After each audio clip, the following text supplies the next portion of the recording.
Hello friends, I'm Carissa Blackwood and this video is all about Imbolc. So welcome to Whispering Wilds, I'm Carissa Blackwood and I'm really happy that you're here. This channel is all about paganism and witchcraft. This is one of our anthropology videos, which means it's going to have a lot of interesting historical information and it's going to be very informative. So this video is going to be an overview of Imbolc. We'll do a little bit of a brief history of the holiday, how our ancestors used to celebrate it, how it's closely tied to Celtic tradition, and I'll talk a little bit about how other cultures celebrate this time of the year as well. And then of course, what you can do as a practicing pagan or someone who's interested in earth-based spirituality to celebrate Imbolc today. Alright, so if you benefit from this video, if you like it, please show your support by liking the video, subscribing to the channel, and of course I want to hear your thoughts. I want to hear your suggestions, what you liked about the video, so please put your comments below. Alright, looking forward to connecting with you, and let's get started. So what is Imbolc? Well, in paganism, the holidays are all about celebrating the cycle of nature. So Imbolc is one of the 8 Sabbaths on the wheel of the year. It marks the midway point between the winter solstice, known as Yule, and the vernal equinox, known as Astara, spring. So Imbolc is going to be the start of spring, and it occurs on February 1st and is celebrated even on February 2nd. So with that said, Imbolc is all about honoring the transition from winter to spring. When we see the snow beginning to thaw, the sun is coming out a little bit more each day, and we're starting to see plants bud out of the soil again. It's a time of rebirth, new beginnings, and planning for the future. It's about limitless possibilities. So during the winter, we usually see those cold and rainy months as a time of introspection, sleep, or maybe cleansing. Well, spring or Astara is going to be a time of cleansing for rebirth and thinking about what lies ahead. What do you want to get out of all that energy that is going to come out of springtime, and then the summer when we're enjoying the fruits and working on our labor, and then in the fall when we're enjoying the fruits of our labor. So Imbolc is the beginning of all of those amazing things that lie ahead for us in the coming months. So with that said, Imbolc in its definition of the word can be translated to Gaelic as Imbolg, and that refers to the milk of the ewes. The ewes, that's a sheep, a female sheep. So in Celtic tradition and in Celtic culture, during the time of Imbolc, around February and the beginning of spring, is when the sheep would start to lactate because they were giving birth to their young. And that was a sign that they were going to have the nourishment that they needed during springtime, and it was showing that new life was being born again. Imbolc is also considered to be a sleepy Sabbath because it's not celebrated with the same ferocity or vigor that you might see Yule or Litha or even Samhain being celebrated, like the huge bonfires and the large gatherings and all of the festivities. It just doesn't have that same kind of festival and celebration around it. And that might be tied to the history of the holiday, the fact that it occurs when winter is just beginning to thaw. So back in our ancient cultures, it was really difficult for our ancestors to be able to travel during winter, and it was dangerous still during this time. So Imbolc was traditionally celebrated in the home, just with the immediate family, because it was safer to stay at home anyways. So with that said, Imbolc is a really interesting time of just subtle energy. It's a subtle holiday with healing energy as we're starting to feel reborn again. So that is the meaning of Imbolc, and now we're going to get into a little bit more about the deep Celtic roots to this pagan holiday and about the goddess Brigid.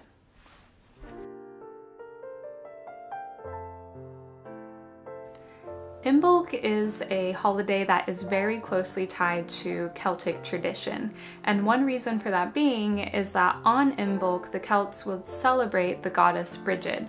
Brigid is the goddess of healing, poetry, blacksmithing, education, and fertility.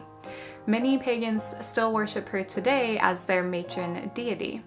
She represents herself in both the mother, the maiden, and the crone. She is very powerful. Before the Christian church came to the Celtic Isles, she was worshipped by what is called the Eternal Flame at the location called Kildare. I may be pronouncing that wrong, but it's basically a sacred location where priestesses keep this flame burning day and night to honor the goddess Brigid. This sacred flame is still being tended to today by priestesses in the Christian church who worship the Saint Brigid. The Saint Brigid is a powerful woman who was born in the late 5th century to Pictish slaves on the Celtic Isles, and she was baptized by St. Patrick. She is known for establishing a convent on the Celtic Isles. The story goes that she approached the king of that region and asked for land because he had tons of land, and she was thinking that this can be put to good use. So she asked to use the land to build a convent, and the king told her, "Sure, I'll give you some land. I'll give you as much as your cloak will cover." So the story goes that Brigid's cloak magically started to spread out further and further until it was covering many, many acres of land, and the king honored his what he said he would do, and he gave her the land, which is a good thing because Brigid built this convent and it became very, very successful, and she was loved by the people of that region. In the convent, she would heal the sick, educate the young, and she was known for being very powerful and a very powerful religious leader. She was so powerful that the Christian church couldn't get rid of her. So when the Christian church came over and started assimilating people to their religion, one way to get people to join Christianity was to turn Brigid into a saint. So they did this after her death. Because there were so many people that worshipped her, they decided to turn her into a saint, and today she is still worshipped in the Christian or Catholic religion as Saint Brigid.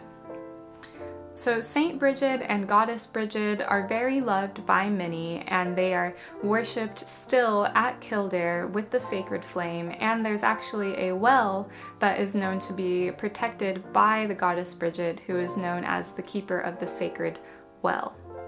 So we're going to get into a little bit more about how the ancient Celts would honor Brigid on Imbolc and how we can do that today as well.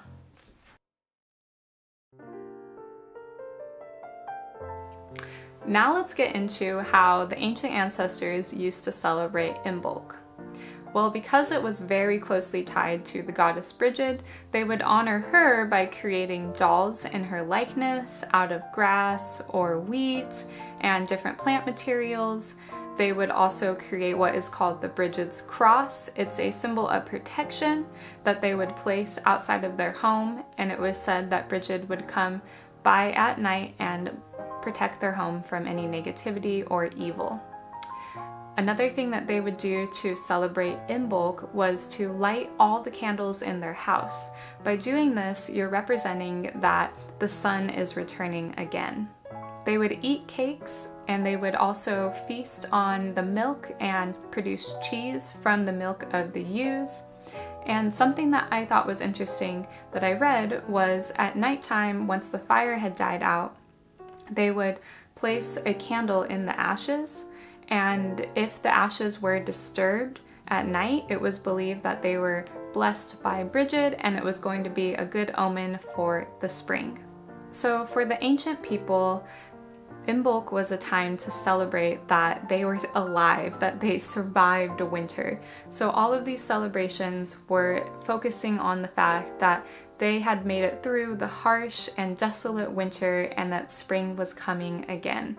So by doing these different types of tributes to Brigid, they were hoping for that protection that they needed to feel supported through the new spring. Okay, let's get into some of the ways that you can celebrate Imbolc today. So let's talk about a few of the holidays that are associated with Imbolc in some of the different cultures around the world. In Egypt, there is the celebration of Nut, which is said to be the mother figure of Ra, and on February 2nd, they will celebrate her birth. There is the Roman festival of Lupercalia, which is a purification festival that involves fire and celebrating the deity Faunus. The well-known holiday of Candlemas happens on February 2nd, and that is the celebration of Jesus arriving at the Temple of Jerusalem 40 days after his birth. So it's tradition for Christians to bring candles to church to be blessed, and then they'll light those at home to celebrate Jesus and the coming of spring. In addition, in Mexico, families will create a little doll of Jesus and they will hide it somewhere, and then whoever finds that doll is the one in charge of making tamales. So they'll make tamales and have a festival on Candlemas. All right, let's talk about some of the ways that you can celebrate Imbolc in your own practice. So one of the simplest things to do is just to go outside and go for a walk. You can look for the signs of spring in your area. Look for the subtle energy that you see of new life returning again, whether it's plants or animals, or the weather changing. If the weather has not yet changed to springtime, if you're not seeing the snow thawing and it's still like really cold where you are, then you might choose to wait to celebrate Imbolc until you see the climate change. Some people won't do that. They will want to celebrate Imbolc exactly on the astrological day, that midway point between winter and spring. But it's entirely up to you when you choose to practice this holiday or observe this holiday.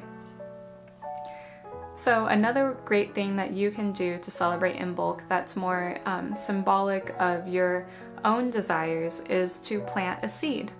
And you can do this with doing a ritual where you are planting the seed with the intention of thinking about your own desire and the plans that you want for the coming spring. So just think about, what are some of the things that can possibly happen in your life? What do you want to see happen? And imagine that seed representing all of that limitless potential that can happen in your life. Because when we plant a seed, it's really fun to see the way that we don't know what's going to happen to that plant. It could be a small plant, it could be a really large and vibrant plant, it could be a plant that we didn't even expect it to be because we didn't know what seed it was. So this is kind of like what happens in your own life, where we have intentions and we want things to go a certain way, but we're surprised and life is limitless. So you can plant a seed to represent the potential of what can happen with your own plans. A very simple thing that you can do is start spring cleaning. You can start decluttering things in your space and just purifying the area to be ready for spring and to feel fresh and renewed. Something that you can do that is a little more crafty is dress a candle. So you can take different plants and flowers and kind of decorate around the candle. You can carve into the candle different sigils or words of inspiration. And then you can also anoint the candle with essential oils and just set that candle on your altar or in a special place to represent your hopes and desires for spring.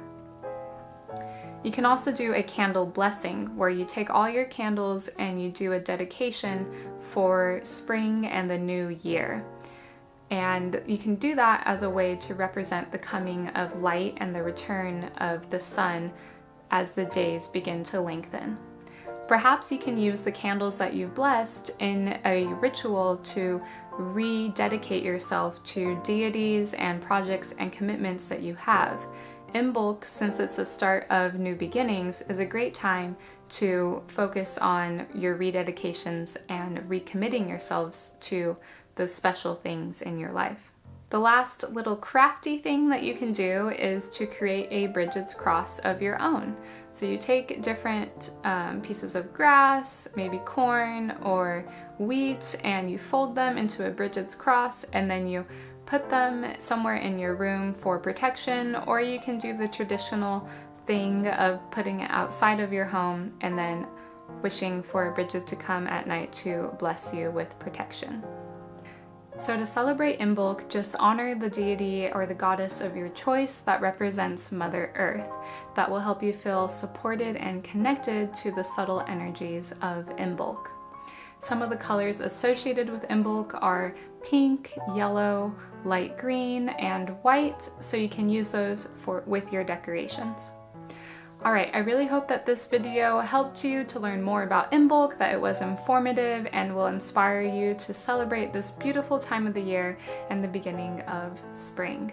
Thank you so much for watching. If you liked the video, please like and subscribe to the channel. I hope to hear from you in the comments below, and please take care and blessed be.